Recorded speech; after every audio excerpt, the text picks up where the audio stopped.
자, 여러분 가겠습니다. 몇 번 녹음을 했다가 뭐 실패를 했네요. 다시 또 합니다. 좀 늦어서 미안하고 이렇게 변명 아닌 변명을 하는 겁니다. 이렇게 실패를 몇 번 하는 바람에 네, 그렇게 됐습니다. 음, 가 먼저 요 두 번째 갈래복합 2를 하면 되는데 2를 음,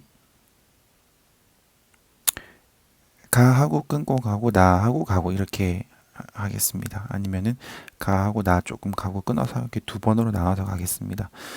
자, 가는 시조입니다. 이 가가 아예 안 들어간 바는 없으니까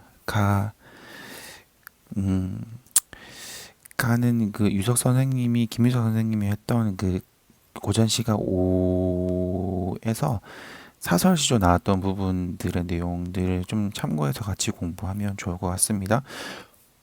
그 형식적인 파격 나왔던 부분 있죠. 네. 음, 화자가 대상에 대해서 느끼는 마음. 그지? 그거를 찾으면 시가문학에서는 그걸 찾으면 된다고 이야기를 했었습니다. 필기를 한 상태로 빠르게 가겠습니다. 필기를 한 상태로 체크만 하면서 빨리 가도록 하겠습니다. 나무도 바위 돌도 없는 산에 있는데 요 바위는 이본에서 바위로도 쓰여 있다고 했습니다. 나무도 바위 돌도 없는 산에 매에 쫓긴 까투리의 속마음 안과 했습니다. 까투리의 마음이 나왔으니까 대상이 까투리. 까투리가 천적인 매에게 쫓겨. 근데 숨을 곳이 전혀 없어. 그래서 여기 오른쪽 위에 여기입니다.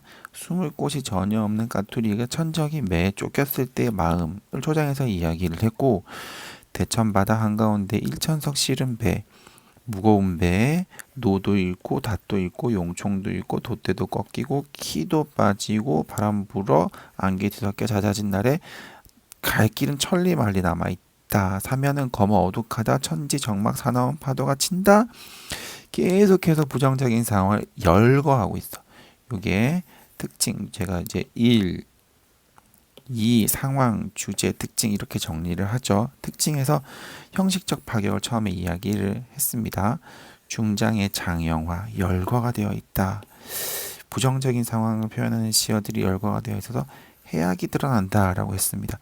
해악이라고 하는 것은 어떤 상황을 내가 이렇게 이래 하고 한 번에 끝내가지고 거기에 감정의 전체가 이입이 되는 것이 아니고 상대방이 그 이야기를 들었을 때 장황하게 내 상황에 대한 설명을 했을 때 그것에 대해서 마음이 풀어지고 피식 웃게 되면서 나에 대한 뭐 대상이 이제 그 동정과 연민을 가지게 된다 이런 식으로 얘기를 수업 시간에 했었습니다. 그래서 이 수작을 그런 부정적인 상황 가운데서 수작을 만난 도사공의 속마음과라고 했어. 그래서 중장, 초장, 중장, 종장인데 초장, 중장, 종장인데 이 중장에서는 장황한 열거를 통해서 도사공의 상황에 대해서 이야기를 하고 있습니다. 일반적인 중장의 장형화가 이루어진 열거에서 일어나는 해악은 화자가 자신의 상황에 대해서 이야기를 하면서 일어나는 해악이라고 했는데 요건 조금 다르게 중장에서는 대상인 도사공의 속마음을 이야기하면서 열거, 해악이 일어났다 했습니다. 대천바다 한가운데에서 도사공, 수적을 만났어. 이 부정적인 상황 가운데 있는 이 마음. 엊그제 임여인 내 아니야 어디에 견주어 보리요 해서 설의 오 해서 의문의 오 해서 설의가 있다. 엊그저께 임과 이별을 했어. 임과 뭐 사별이든 이별이든 했어. 그 마음이 내가 더 크면 컸지 작진 않다 하고 슬픔과 비통함을 이야기를 하고 있고 그래서 주제는 비교할 것 없는 이물 여인 슬픔 비통함이라고 정리해 보았습니다. 초장 중장을 안과라고 지금 전체적인 형식적 파격이 뭐 중장이 늘어진 것도 있는데 전체가 한 문장이야. 초장, 중장, 종장이 전체가 한 문장인데 초장과 중장을 안과로 가군을 맞췄어. 그치? 이것도 운율감을 형성한 거겠죠. 이게 가군을 맞춰서 장형화 시키는 대신에 운율감을 나타내기 위해서 가군을 맞췄습니다. 시적 대상과 화자의 마음을 비교해서 화자의 처지를 부각하고 이렇게 올라갔습니다. 그지? 이것으로 주제를 실현하고 있다 해서 가 작품은 정리를 했고, 그렇게 해서 1번 문제 답을 같이 한번 찾아봤습니다. 그치? 거기까지는 지금 다 같이 한 것 같아. 1번의 답은 5번이었죠. 그죠? 5번. 더 유리한 조건이 아니고, 내가 아무리 너가 슬프고 힘들고 괴로운 상황, 도사공 너가 힘든 상황이라고 해도 내 마음이 더 괴롭고 힘들다라는 이야기를 1인칭 화자 나가 하고 있다고 했습니다. 1인칭 화자. 그치? 자, 사시남정기 가도록 하겠습니다. 사시남정기에서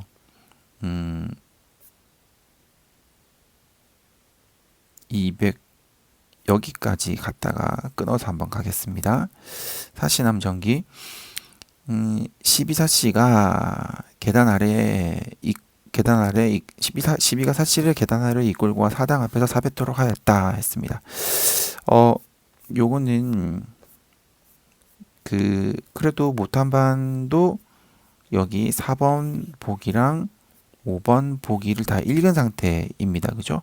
4번, 5번 보기를 아예 못 읽은 반은 없어. 그래서 4번, 5번 보기를 읽었다고 전제를 하고 4번에서는 세상살이의 교훈이 될 만한 여성에게 교훈이 될 만한 것들 내용이 어디 들어있는지 찾아야 된다고 했고 5번에서는 사씨가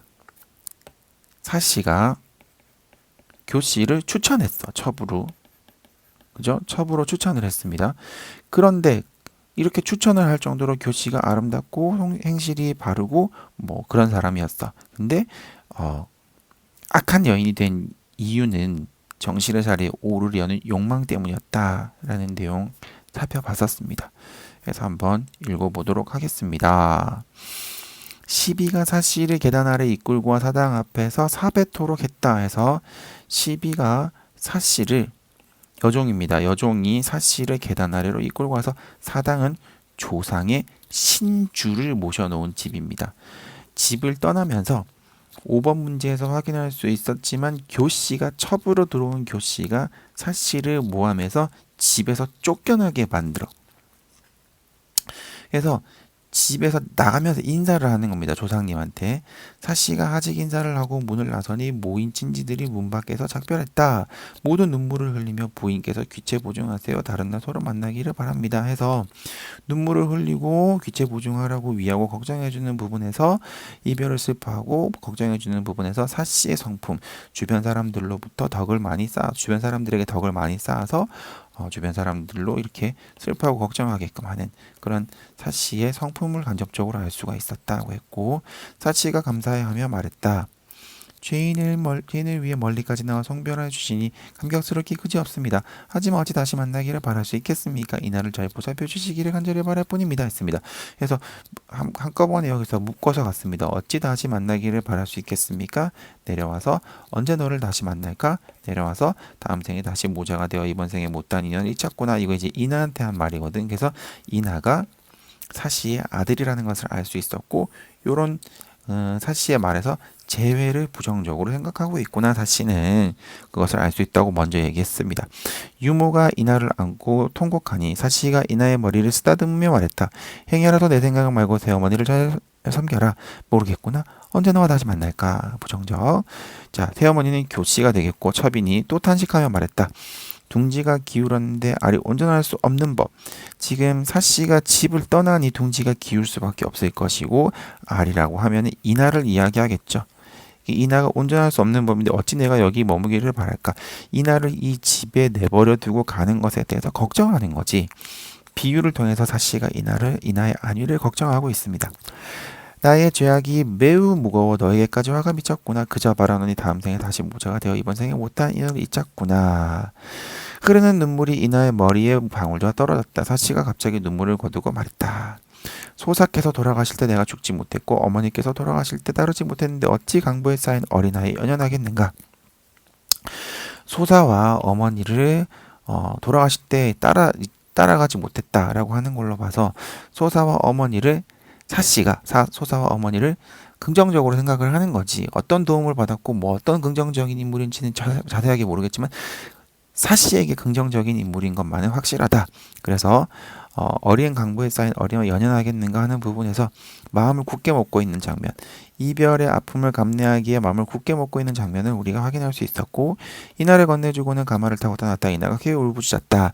어머님 따라갈 테야. 사씨가 가마에서 다시 이나를 하나 젖을 먹이며 말했다. 내 마땅히 내일이면 올 것이니 잘 있거라 잘 있어. 진짜 온다는 건 아니지. 왜냐면 제외 부정적이라는 거 봤으니까. 이나를 달래기 위해서 한 말일 것이다. 다시 유목에 건네고 마침내 이별하고 떠났다. 사씨는 흰 배로 얼굴을 가렸다. 오직 두 명 여종만 따랐으니 친정에서 데려온 유모와 차완이었다. 사씨가 문을 나선 뒤 시비들이 교씨를 옹위에 사당에 오르게 했다. 교씨가 사당에 오르는 것은 정실 부인이 되는 것을 인사드리려고, 조상님께 인사드리려고겠지. 구슬과 비치로 장식한 관을 쓰고 고운 무늬를 그린 치마를 입으니 폐옥 소리가 낭낭하게 울다 위가 매우 엄숙하고 광채가 밝게 보인다. 마치 선녀를 바라보는 듯 했다 하고 했습니다. 사당 위에 오르게 했다. 위 엄숙하고 광채가 빛나고 했다. 요거 지금 이제 붉은 글씨값 들어간 거 5번에 있습니다. 5번에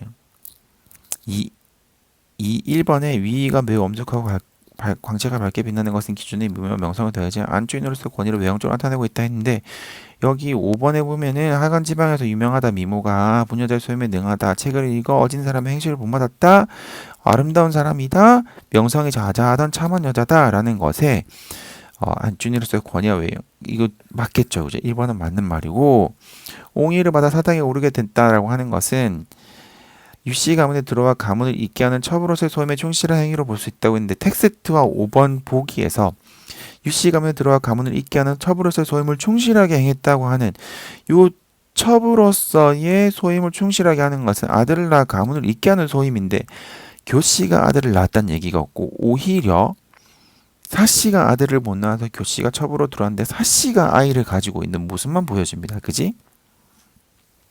그러니까 가문을 잇게 하는 소임을 다했다는 내용은 확인할 수 없기 때문에 2번이 적절하지 않은 것이 됩니다. 자, 다시 넘어가서 예를 마치고 노비로부터 인사를 받았던 노비들은 머리를 조아리고 백세를 외쳤다. 교씨가 명령을 내렸다. 이게 요 예는 이제 안준이 되기 위한 예식으로 사당에 들어가서 인사를 한 거겠지. 이제 내가 안살림을 맡았으니 정가는 크게 다를 것이야. 너희는 모름지기 마음을 다해 따르고 화목하게 지내 삼가 죄를 짓지 말도록 하여라. 스스로 정실의 자리에 올랐음을 선언하는 거다. 내가 안살림을 맡았으니 했으니까 요 5번에 3번에 있습니다. 5번에 3번에 교씨가 하인들에게 이제 내가 안살림을 맡았다고 선언하는 것은 정실의 자리에 오르고 싶었던 자신의 욕망을 실현하게 된 모습이다. 3번 맞습니다. 맞고, 삼가 명을 받들겠습니다. 몇 명의 늙은 하인이 아랬다. 사씨는 여러 해 동안 이 집의 주인이었습니다. 집 안주인이었습니다. 지금은 비록 죄를 지어 쫓겨나나 저희가 인정상 마땅히 배송해야겠기에 감히 정하옵니다. 교씨가 말했다. 이는 두터운 장인이 어찌 만류할 수 있겠느냐. 배송을 허락하고 있죠. 배송을 허락하는 것은 뭐 때문에 배송을 허락하는 것일까? 정말 교씨가 안타깝고 사씨가 안타깝고 사씨와 이 하인들의 관계를 생각해서 그런 걸까? 정실이 내가 이미 되었기 때문에 정실의 자리에 오른 마당에 뭐 허락 못 해줄 게 뭐 있겠어. 그냥 까짓것 사실 별로 마음에 안 들지만 뭐 배송해주고 뭐 그래라, 약간 이런 의미이겠죠. 여러 시비들이 일제히 큰 소리로 큰 길로 따라 나서니 통곡 소리가 땅을 진동했던 과장입니다. 사씨의 성품을 또 볼 수 있죠. 사람들이 울었다, 그치? 사씨가 가마를 멈추고 차은에게 말을 전했다. 죄인을 멀리까지 배웅해주니 고맙고 고맙네. 세 부인이 힘써 섬기되 옛사람도 잊지 말아주게.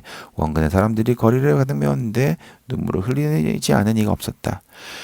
사씨의 성품을 알 수 있고 세 부인을 힘써 섬기되라고 했습니다.